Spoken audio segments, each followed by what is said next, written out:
Welcome everyone to Seafood and Sauce. We really hope that you had a fantastic holiday and that you're starting the year all excited and with the greatest positive vibes. 2021, we hope it's going to be much, much better than 2020. So we want to start our year with this interview that we did last year as we were wrapping up for the holidays, and we hope that you enjoy it. Thank you for joining us today. So, welcome to our podcast slash YouTube interview. We're so excited to have Aleksandr Stabenow, right? Yeah, you got it. Thank you. Great. And he is the co-founder of Sedna Technologies. And I am so excited that he's here to talk to Miss Luna about her wonderful questions. And before we get to her questions, I would like to know a little bit more about Sedna Technologies. What are you guys working on? And find out a little bit more information about this wonderful work that you're doing. Yeah, sure. Thanks a lot for the wonderful introduction. And I just want to start off by thanking you for having me on here. It's a privilege to be on here, and I know you guys have a busy schedule, so thanks for taking the time. A little bit about Sedna Technologies. We're a fisheries and aquaculture company based in Nova Scotia, Canada. So for the folks in the US, that's kind of just above Maine. We have a lot of live lobster fisheries, so we do a lot of work in that industry, as well as aquaculture, so salmon, trout, and other things.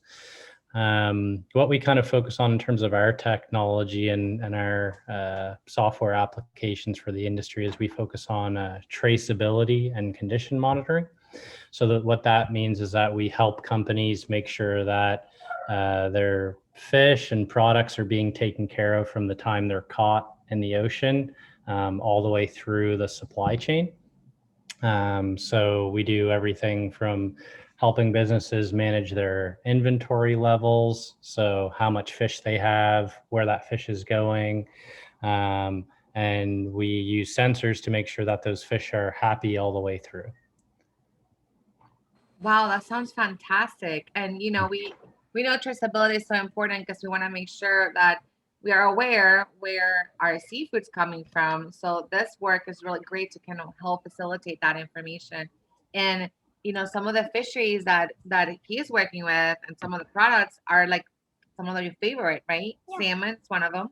Yeah, and shrimp, mussels too. That's great.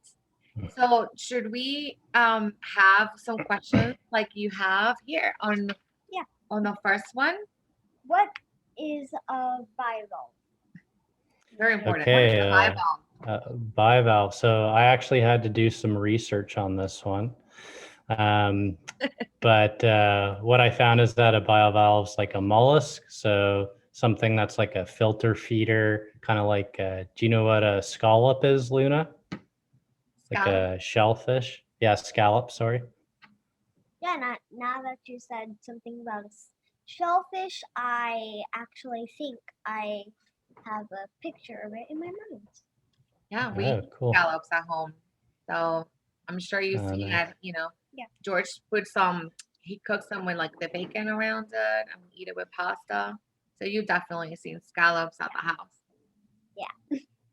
Yeah, so that's definitely would be considered a biovalve, and they're actually really interesting because they can help. Not only are they delicious to eat, but they can also help make a very healthy ocean.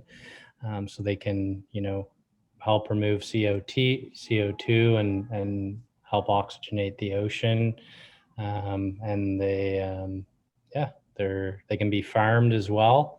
In addition to be kind of naturally occurring. So they're both in terms of fisheries, they're both harvested as wild caught fishery, but also can be farmed. So, in one of the questions that you had about what do bivalves do, because they help filtrate the oceans and they help, like you mentioned, remove CO2, which is carbon monoxide, and oxygenate the ocean. So, very fun, right? So you just answered a question. Two questions, actually. Two questions in one. Wow. What about your first definitely. question? She's like checking them off her list as we speak. Very organized interview here. So how about the first one, which is important? Why is it important to check water quality? Yes, so water quality is something that we work quite a lot in. We actually just launched a new product, which is a small water quality ball. So you can just throw it in anywhere in the water and it'll get the water quality back. So water quality is important to monitor because it's just like humans, just like any kind of animal, it's important that the environment that they're living in is healthy and they have a lot of space and oxygen. So monitoring water quality for oxygen and CO2 and other things, make sure that everything that's living in it is healthy and thriving. So when we eat the seafood that is harvested in these waters, it's not contaminated. So it doesn't make us sick too. So that's another reason why it's very important to have water quality. 1 second. You have to check them. Yeah, I have to. Okay. So I don't accidentally answer the same or ask the same question twice. Oh, I understand. So it's very thorough. Okay, great. How about your fourth question? We're grilling you today. What is the definition of acidification? Oh, you said it right. Acidification. Yay. Acidification. Yeah, so that's a really good question. So we're putting you on the spot. Yeah, no, acidification means that the ocean is becoming, in terms of the ocean is becoming more acidic. So it means that there's more carbon in the ocean, higher pH levels. So what this means is that the fish have a more difficult time of living. Same with coral, plants, seaweed, and they either have to move to normally cooler waters, have less acidification. So you see a lot of kind of change in the environment. For example, in Australia, you see the coral reefs that are starting to disappear in Australia and the waters there. And then you also see issues on the west coast of Canada. Actually, the Dungeness crabs, their shells are starting to deteriorate because of acidification in the ocean. Do you guys have any products that help measure ocean acidification or technology? Yeah, so the same, our sensor globe product, it measures pH, oxygen, as well as we're going to have CO2 on the platform in the new year. So it's used in a variety of ways. For example, my business partner, Seamus, is a... I couldn't hear what you said. Sorry, that was Siri. Yeah, she gets jealous if I talk too long to other people, so she just chimed in, I guess. Technology gets crazy. Yeah. Yeah, so we actually monitor kind of fishing grounds where we're catching lobster and crab to see what the water quality is on the bottom, like the CO2 and oxygen. And then we also use it in ocean pens for fish farming and other things. So we get a kind of wide spectrum of water quality metrics throughout different areas of the ocean. Wow, that's really interesting. Ella, do you have any questions about ocean acidification in addition to? Are positive ecological impacts good? Oh. And yeah, I would say positive ecological impacts are good. I know, I could tell that because positive, keyword positive. True. So you clearly know a lot about ocean farming. Would you like to share a little bit more about the work that you guys do on ocean farming specifically? Yeah, sure. So we actually work a lot with aquaculture companies, like I said. So companies are, because our our water quality sensor can actually float, and it's small enough to be transferred along with the fish. When salmon and trout and other species are grown out, they're transferred a lot. So they might start on land in like a kind of like a giant swimming pool, giant circular swimming pool, like you see in a lot of people's backyards. And then they get transferred out to bigger and bigger tanks through trucks, through boats, and then eventually to the ocean in big nets. So our sensor can actually follow the fish along through that entire process. So that's where we work quite a bit. And then also companies that are farming scallops, oysters, and other things, they also use our sensors to monitor the growing conditions as well. Because like you said earlier, Luna, there's things like ocean acidification going on, and that can happen quite quickly in some cases.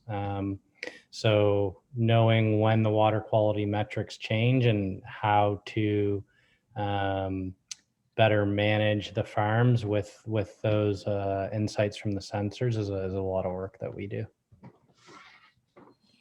Wow, that's I mean, that's really sounds complicated and fascinating at the same time. As consumers, do you know if this sort of information gets translated and like sort of consumer facing? You know, like I know it's important for internal traceability and for measurements and having metrics, but if we're like shopping for these specific products, are there any differentiations? Are brands that you work with showing the work that they're doing, through the tool? Yep. Yeah. So there is some of the larger salmon companies definitely do share kind of, I guess, general sustainability. They might not share the specific quality metrics that they're kept in, but they do like to, and you're starting to see it more and more common, I'm sure, as you know, working in sustainability and traceability, that it's becoming more and more common to share these things. So I think you're going to see over the next few years that we're going to go from general certifications where they're audited maybe once every couple of years or something by someone with a checking off a list, where it's actually going to be a technology enabled certification where it's actually going to be sensors and other things auditing these supply chains, and they're going to have to share this information directly with the end consumer. So that's where I kind of see it going, if that makes sense. Well, that's actually a great space, and thanks to the work that you guys are doing, you will be part of that solution, I guess, and providing more tools for industry to use and add into the transparency and traceability of their products. So this is really great. Yeah. Um, Eva, would you like to ask another question? Yes. Do you know any kelp facts? Kelp facts. So I love seaweed and I love kelp. It's one of my kind of favorite industries to research and look into. I think it's just a fantastic product. It helps fight against ocean acidification and many other things. So yeah, that's one fact for sure. It helps with that. Another fact is that it can help protect shorelines. So kelp forests, with all the waves and weather that is affecting the coastlines with climate change, planting large kelp forests and other seaweed can help with that.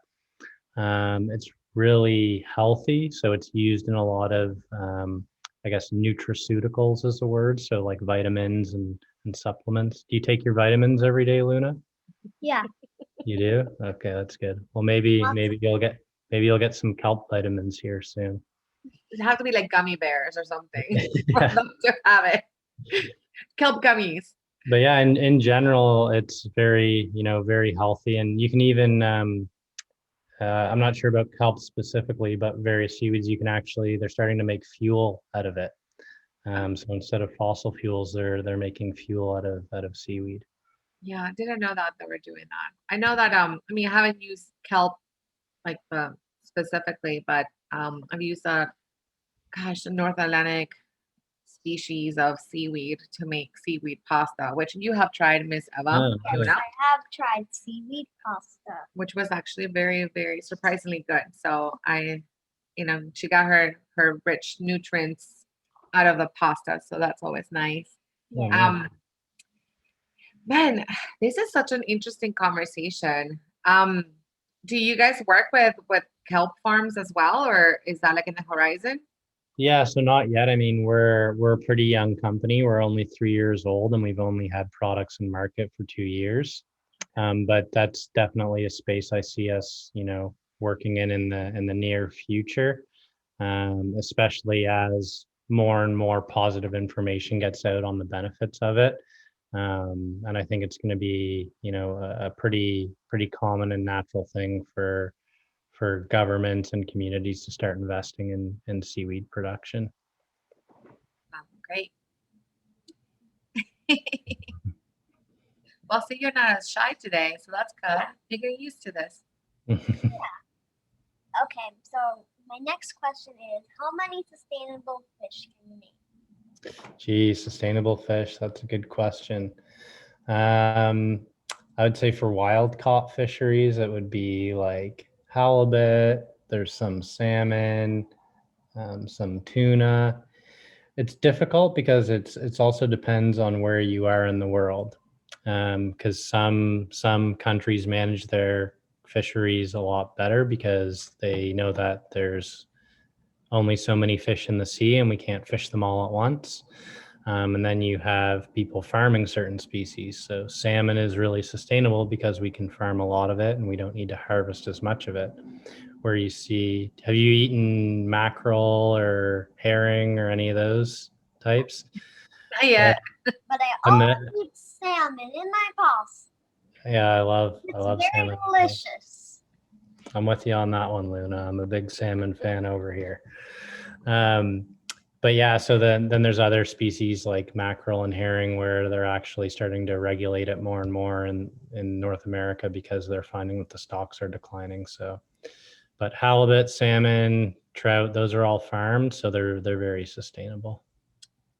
Excellent. Yes, part of this sort of journey that we're on is trying to get her to try other fish species, and that way that she can share her experience with others and hopefully getting more kids to eat more seafood. So Yeah, I think that's definitely on the list of things to eat. Last time she had was cod. Um, she wasn't a fan. I mean, it was okay, but I think it's an acquired taste in a yeah, way. yeah, definitely. Well, I think fish is like I didn't like, to be honest, I didn't like fish too much growing up, but now that I'm older, it's all I eat. I think my girlfriend gets a bit sick of it because I make it and eat it so much, but I'd eat it every meal if I could. It's so good. It's good for you. And as long as it's sustainable, it's good for the planet. So that's always great. So I think we have one more hard question. Oh boy. What does genetic mixing mean? Ooh, genetic mixing. Wow, that's a good question. Okay, how can I explain this? So, when are you a dog fan, a dog owner, Luna? Yeah. Yeah. So Two dogs. you have two dogs. Okay. So do you know what kind of dogs those are? I don't know. One is a Maltese and the other one is mutt. Maltese mutt. Okay. So a mutt is kind of like an example of genetic mixing. Those are two types of dogs, so two separate types of dogs, and they made a new dog. The idea is that when you mix the genetics, that species gets stronger. So in terms of aquaculture, what happens is they take from the brood stock, which is where they actually take eggs and genetics from wild fish, and they kind of do a lot of testing and research to see which ones are the strongest. And then they take those same eggs and start farming them. So that's what they do for genetic mixing in the seafood industry, anyways. Sounds your question? I Yeah. think I got my answer. Okay, great. Well, this has been really good. She has some not difficult questions, but some interesting questions that she did find on her research. Is there anything else you would like to share about the work that you do, about, maybe something you want kids to know that's important, maybe a favorite fish or fish dish? Yeah, I mean, I'd say the main thing is I can see that maybe kids aren't growing up around the ocean, or they're not allowed to go in the ocean or play around the ocean. So don't be afraid of the ocean. Go explore, have fun. It's the reason why I like working in the ocean industry. And the best part about it is that it's a growing industry. So if you start young and learn about it young, there's going to be lots of opportunity for you when you're older. Great, that's excellent advice because Miss Luna here wants to be a marine biologist. Oh, very So cool. I'm hoping that this exercise of doing interviews and podcasts and will, help her in that journey. So we'll see. Awesome. Do you have any questions for Luna, for me, or? No, Luna, did you like all my answers? Did I answer them to your liking? Yeah. Yeah. Good. Good. Well, thank you for putting them together and doing your research and having me on your podcast. It's been great and informing for me as well. Perfect. Well, thank you so much for participating and taking the time. I know you guys are very busy, and with the holidays, I bet you're also even more busy. So thank you. This has been very enlightening, and I'm sure we have learned a lot today. So I appreciate it. Okay. Awesome. Thanks a lot. Bye. Thank you for joining us today. This year, 2021, it's going to be full of more learning about seafood and our oceans and interviews. So, thanks for joining us in this amazing journey as we raise the following generation of seafoodies. Take care.